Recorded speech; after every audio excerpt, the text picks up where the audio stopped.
Good morning, all of you students. Today we discuss our next point is the cytoplasm. Cytoplasm. Okay. This is a onion peeling. Onion peeling म्हणजे काय? आपले जे कांदा असतं त्याचे cells आहेत. कांदा जे आहे त्याचे सेल ऑनियन peeling त्याचे सेल्स जे कांद्याच्या बाहेरचं कव्हर असतं त्याच्या आत सेल म्हणजे पेशी कशी असतात ते बघायचं. म्हणजे प्लांट मधलं आहे कारण ऑनियन हा प्लांट आहे. तर this is this part is called nucleus म्हणजे केंद्रक. Okay. This diagram is cell in onion peeling. म्हणजे काय? ऑनियन पिलिंग म्हणजेच काय? कांद्यावरचे जे साल आहेत त्याच्यातले सेल आहेत सगळे. This is a cell wall. This part is called cell wall. This is cell wall.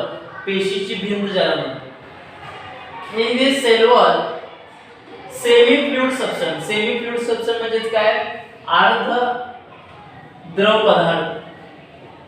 पदार्थ म्हणजे liquid substance fill in this cell wall. या सेल वॉलच्या आतमध्ये सायटोप्लाझम असतं.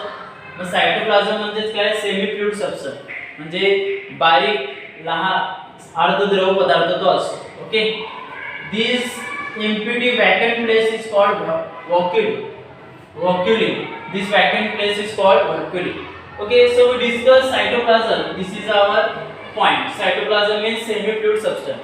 म्हणजे अर्धद्रव पदार्थ म्हणजे तो सॉलिड पण असतो लिक्विड पण असतो. सेमी सॉलिड असतो सेमी लिक्विड असतो. Semi liquid. Okay.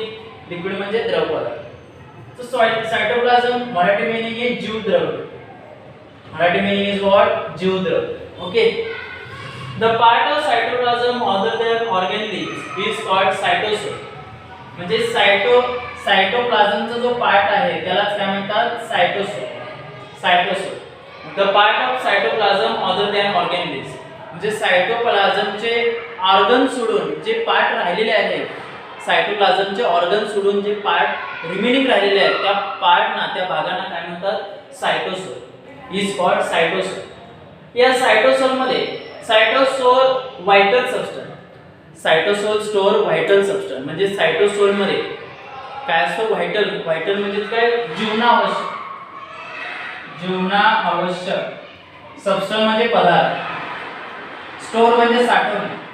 In cytosol store vital substance like amino acid, glucose, vitamin एक्स. म्हणजे या सायटोप्लाझमसाठी सायटोसोल मध्ये व्हायटल सबस्टन्स म्हणजे जीवनावश्यक पदार्थ साठवलेले असतात. एक अमायनो ऍसिड असतं, ग्लुकोज आणि vitamins. Amino cell cytoplasm is more granular dense while in plant sale.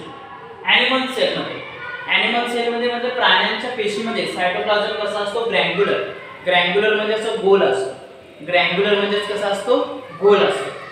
आणि डेन्स असतो. डेन्स म्हणजे घट्ट असतो. इन कंपेअर टू प्लांट म्हणजे ॲनिमल सेल मध्ये सायटोप्लाझम कसा आहे? ग्रॅन्युलर गोल आहे, डेन्स आहे, घट्ट आहे. In compare to plant cell. Okay. It is thin.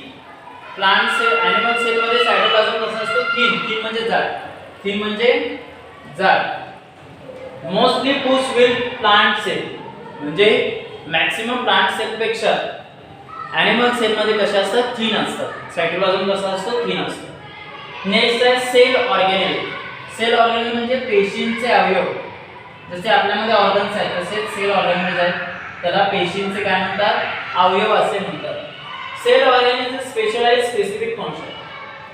Sale organelles is specialised आहे. स्पेशलाइज्ड म्हणजे विशिष्ट आहेत आणि त्याचं स्पेसिफिक फंक्शन आहे म्हणजे विशिष्ट त्यांचं कार्य आहे. त्याला काय म्हणतात? Within the cell. म्हणजे सेल ऑर्गेनेलचा सेल मध्ये पेशीमध्ये विशिष्ट असं काय आहे? फंक्शन आहे, कार्य आहे. स्पेसिफिक म्हणजे विशिष्ट आणि फंक्शन म्हणजे कार्य. विदिन द सेल म्हणजे सेल मध्ये सेल ऑर्गेनेलचा काय आहे? स्पेसिफिक फंक्शन, एक महत्त्वाचं कार्य आहे, काम आहे. It is called organs of sale.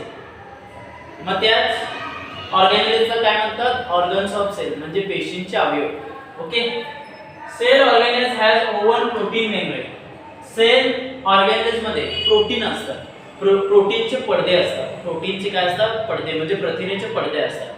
Sale membrane has own protein membrane म्हणजे सेल ऑर्गेनेल्स मध्ये म्हणजे पेशींच्या अवयवामध्ये काय असतात? प्रोटीन असतात. Okay. Except nucleus and chloroplast.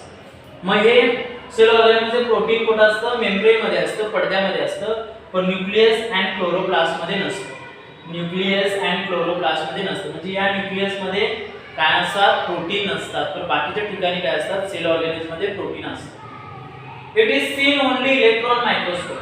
म्हणजे हे जे सेल ऑर्गॅनिझम बघायचे असतील, पेशींचे अवयव जर बघायचे असतील तर काय यूज केलं पाहिजे, काय यूज केलं पाहिजे, इलेक्ट्रॉन मायक्रोस्कोप. इलेक्ट्रॉन मायक्रोस्कोप म्हणजे काय, सूक्ष्मदर्शी, ज्याच्यामुळे आपल्याला लार्ज इमेज त्याची मिळत असते. Okay, this is our today's lecture. This is a diagram. You draw this diagram in today's assignment. This is a today we discuss cytoplasm and cell organisms. If any problem you ask me suddenly in chat box. I have uploaded this video in Gurukul app, so you watch it carefully. If any doubts, difficult word, if any sentence you not understand, you suddenly ask me in chat box. Okay, thank you.